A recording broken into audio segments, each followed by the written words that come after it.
வணக்கம் அனுகிரகம் தமிழ் சேனல் நேர்களே, நான் உங்கள் அன்பான சயின்டிபிக் வேதிக் அஸ்ட்ராலஜர் ஆஸ்ட்ரோ அரஞ்சி பேசுகிறேன்.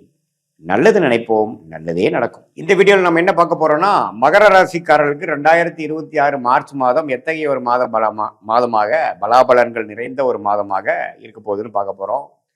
எதையும் மிகைப்படுத்தாமல் உள்ளதுவாறு பார்க்க போறோம். சயின்டிபிக் வேதிக் அஸ்ட்ராலஜி முறையில அறிவியல் சார்ந்த இந்திய வேத ஜோதிட அடிப்படையில் பார்க்க போறோம். எப்படி கிரகங்கள் எதுமாற அமைப்புகளை வரும்பொழுது எதுமாற கர்மாவை நம்ம காமிக்குது, எதுமாற திசையில் நம்மளுடைய வாழ்க்கை சம்பவங்கள் வரப்போகிறது, எதுமாற அமையுது, எதுமாற திசையில் நம்ம வாழ்க்கை திரும்ப போகிறது, நமக்கு என்ன பிராப்தம், எது பிராப்தம் இல்லை, எது நடக்கக்கூடிய அமைப்பாக இருக்கு, சாதகமாக இருக்கா சாதகமற்றதா இருக்காங்கிறதெல்லாம் ஓரளவுக்கு பொதுவான இந்த ஆண்டு கிரகம் மாத கிரகத்தை வைத்து தெரியும் பொழுது அதுக்கு தகுந்த மாதிரி வாழ்க்கையில் நம்ம திட்டமிட்டு வாழ்க்கையில் இருக்கக்கூடிய சேலஞ்சஸ் சங்கடத்திலிருந்து நம்ம மீண்டு வர முடியும் அப்படிங்கிறத நம்ம தெரிஞ்சுக்கிறோம். வாங்க இந்த வீடியோக்குள்ள போவோம்.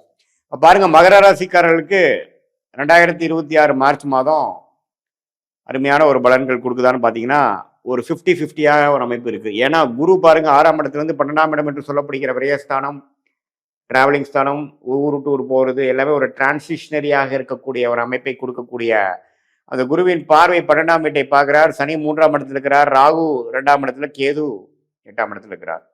பட் இதுல என்னன்னா, மாத கிரகமாகிய செவ்வாய் ராகுவோட சேருகிறார், சூரியன் ராகுவோட சேருகிறார், புதனும் பார்த்தீங்கன்னா ராகுவோட கொஞ்சம் தள்ளி இருந்தாலும் புதனும் 2ஆம் இடத்துல இருக்கிறார். ஸோ புதன், சூரியன், ராகு, செவ்வாய் இந்த 4 கிரகங்கள் 2ஆம் இடம் என்று சொல்லப்படுகிற தன குடும்ப வாக்குஸ்தானத்தில் இருந்து குருவின் பார்வை பெறுகிறார். ஸோ என்னதான் ஒரு மாதிரியான ஒரு காம்பினேஷனாக இருந்து குடும்பத்தையும் பணத்தையும் பேச்சையும் சில பிரச்சனைகள் கொடுக்கக்கூடிய அமைப்புகள் இருந்தாலும் குருவின் பார்வை அந்த பிரச்சனையை குறைக்கக்கூடிய அமைப்பு இருக்கே ஒழிய பிரச்சனைகளே இல்லை என்று சொல்ல முடியவில்லை. ஏன்னா குருவும் பார்த்தீங்கன்னா 6-12 காம்பினேஷன் இருக்கிறார். இன்னுமே என்னதான் மகர ராசிக்காரருக்கு 7 நாட் சனி முடிஞ்சாலும் ராகு 2ஆம் இடத்துல இருக்கிறது நம்ம புரிஞ்சுக்கணும். ஸோ எப்பவுமே ராகுக்கு எது 2-8ங்கிறப்போ நம்மளுடைய ஃபினான்ஸு, குடுக்கல் வாங்கல், பேச்சு, குடும்ப விஷயங்கள் இது எல்லாத்துலேயுமே கொஞ்சம் கேர்ஃபுல்லாக இருக்க வேண்டிய அமைப்புகள் தேவைப்படுகிறது. ஸோ மகர ராசிக்காரர்களுக்கு பார்த்தீங்கன்னா மாதத்தின் முதல் 2 வாரம் இப்படி இது மாதிரி ஒரு ட்ரெண்டில் இருந்து மாதம் முடிய பார்த்தீங்கன்னா சுக்கிரன் பார்த்தீங்கன்னா 3ஆம் இடத்துல உச்சம் பெற்றிருக்கக்கூடிய சுக்கிரன் 4க்கு வரார். ஸோ உச்சம் எப்போ நமக்கு ராஜயோகாதிபதி உச்சம் பெறுகிறாரோ இது எல்லாத்தையும் சமாளிக்கிற அளவுக்கு கண்டிப்பாக நமக்கு வாழ்வாதாரம் இருக்கும், நமக்கு வியாபாரம் இருக்கும், நமக்கு பண வழக்கு குடுக்கல் வாங்கல் இருக்கும், பணம் போக்குவரத்து இருக்குங்கிறது நம்ம தெரிஞ்சுக்கிறோம். அதே சமயத்தில் மாணவர்கள், படிக்கிறவங்க, வேலையை தேடிட்டு இருக்கிறவங்க, சிறுவயதினர், சீனியர் சிட்டிசன்ஸ் எல்லாத்துக்குமே ஓரளவுக்கு உச்ச சுக்கிரன் எந்த ஒரு சனியால் பாதிக்கப்பட்டாலும் பெரிய பாதிப்பாகாமல் குருவின் வீட்டில் உச்சம் பெற்றிருக்கிறது தப்பில்லை.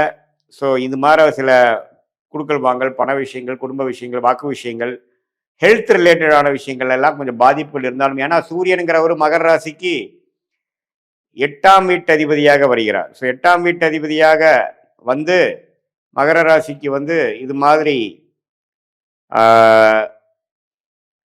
பிரச்சனைகள் கொடுக்கக்கூடிய உடல் உபாதைகள், டிராவலிங்கில் பிரச்சனைகள் கொடுக்குது, ஹெல்த்து, மரணத்துக்கு ஒப்பான கண்டங்கள், இது மாதிரி விஷயத்திலாம் கொடுக்கக்கூடிய இந்த ராகு அது சூரியனே ராகுவால் பாதிக்கப்படும் பொழுது, சூரியனே அட்டமாதிபதியாக மகர ராசிக்கு வருவதும் பொழுது இது மாதிரி விஷயங்கள்லாம் கொஞ்சம் இருக்குது. ஸோ உடல் உபாதைகளை பார்த்துக்கணும், வண்டி வாகனத்தில் போகிறப்போ கேர்ஃபுல்லாக இருக்கணும், ராத்திரி நேரத்தில் போகிறப்போ நம்ம கேர்ஃபுல்லாக இருக்கக்கூடிய அமைப்புகள் இருக்குது, தேவைப்படுகிறது.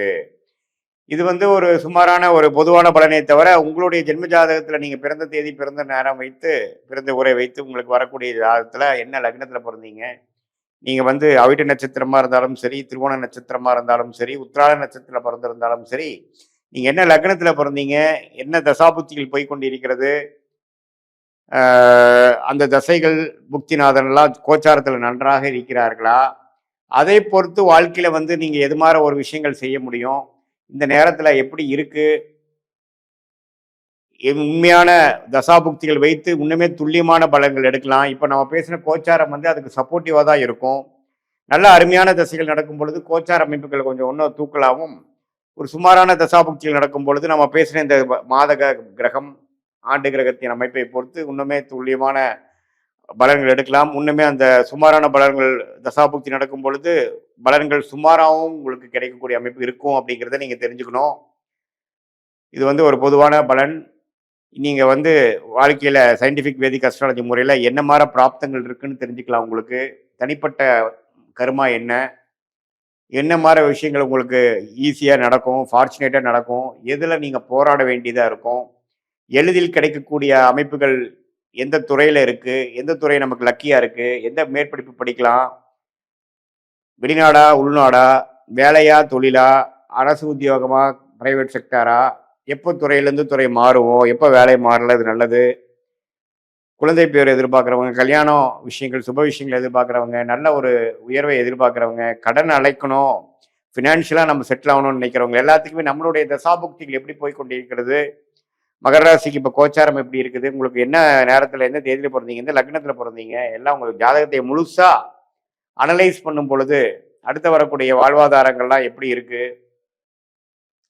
எந்த மாதிரி துறையில் நம்ம போக போகிறோம், எந்த மாதிரி டைரக்ஷனில் நம்ம வாழ்க்கை திரும்பும்போது எந்த சாய்ஸ் நம்ம எடுக்கலாம், எந்த சாய்ஸ் நம்ம எடுக்க வேண்டாம் அப்படிங்கிறதெல்லாம் தெரிந்து தேவையற்ற சமய விரயங்களை தவிர்த்து, தேவையற்ற பொருள் விரயங்களை தவிர்த்து, தக்க முடிவுகளை தக்க நேரத்தில் செய்து, தக்க நேரத்தில் எடுத்து, அதுக்கு தகுந்த மாதிரி நடவடிக்கைகளை செய்யும் பொழுது வாழ்க்கையில் ஒரு நல்ல ஒரு நம்மளுடைய பொட்டன்ஷியல் என்ன, நம்மளோட தகுதி என்னவோ அதுக்கு தகுந்த மாதிரி வாழ்க்கையில முன்னேறி மேலும் மேலும் வாழ்க்கையில வந்து எந்த விதத்திலையும் நம்ம ஒரு கிளாரிட்டி இல்லாமல் செயல்படாமல் கிளாரிட்டியோட செயல்பட்டு அதில் இருக்கக்கூடிய ரிஸ்க் என்ன, எந்த நேரத்தில் அது முடியும், எந்த நேரத்து வரைக்கும் நம்ம பொறுமையாக இருக்கணும், வீரத்தை காட்டிலும் வேகமே நம்ம முக்கியம் என்கிறதை உணர்ந்து நம்மளுடைய கர்மாவை அறிந்து அதுக்கு தகுந்த மாதிரி நீங்கள் வாழ்க்கையில் காய்களை நகர்த்தி என்றால் சயின்டிஃபிக் வேதிக் அஸ்ட்ராலஜி நமக்கு துணையாக இருந்து நம்மளுடைய அணுகுமுறை வந்து மிகவும் கிளியராக தேவையற்ற விஷயத்துக்குள்ளே போகாமல் தேவையற்ற ஒரு நம்மளுடைய கர்மாவுக்கு சம்மந்தம் இல்லாத அலைன் ஆகாமல் இருக்கக்கூடிய விஷயத்துக்குள்ளே போய் எல்லாமே நமக்கு வாழ்க்கையில் பிரச்சனைகளை கொடுத்து தவறான முடிவுகளை எடுத்து தவறான நேரத்தில் தவறான விஷயங்களை செய்து அதுக்கு வேணுங்கிற நஷ்டத்தை வாங்காமல் நம்மளுடைய பிறவி பயன் என்ன, நம்மளுடைய பெஸ்ட் பிளானட் என்ன, எந்த கர்மா நல்ல கர்மாவை நம்ம பெற்று வந்திருக்கிறோம், அந்த டைரக்ஷனில் போனோம்னா நம்ம தேவையற்ற ஒரு ஒரு இடைஞ்சல்கள், ஹிண்ட்ரன்ஸ், அப்டக்கிள்ஸ் இன் லைஃப் அப்படிங்கிறதெல்லாம் முடிந்த வரைக்கும் அதை குறைத்து கொண்டு முழுசாக நீடிக்க முடியும், நீ எடுக்க முடியாது. ஏன்னா நம்மளுடைய விதி என்னவோ அது வலியுது. ஆனால் நம்ம விதியை தெரிந்து கொண்டேவனால் அதில் மென்டலி ப்ரிப்பேர்ட் ஆகி அதுக்கு தகுந்த மாதிரி ஒரு வாழ்க்கையை அமைத்து கொண்டு நிம்மதியான வாழ்க்கை வாழ முடியும் என்பதே சயின்டிஃபிக் வேதிக் அஸ்ட்ராலஜியின் ஒரு அணுகுமுறை.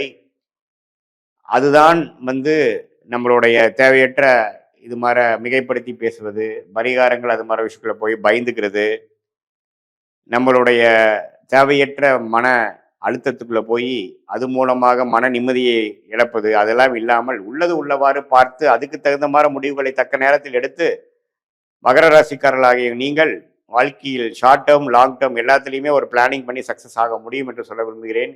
மீண்டும் மற்றொரு காணொலியில் சந்திப்போம். நன்றி, வணக்கம்.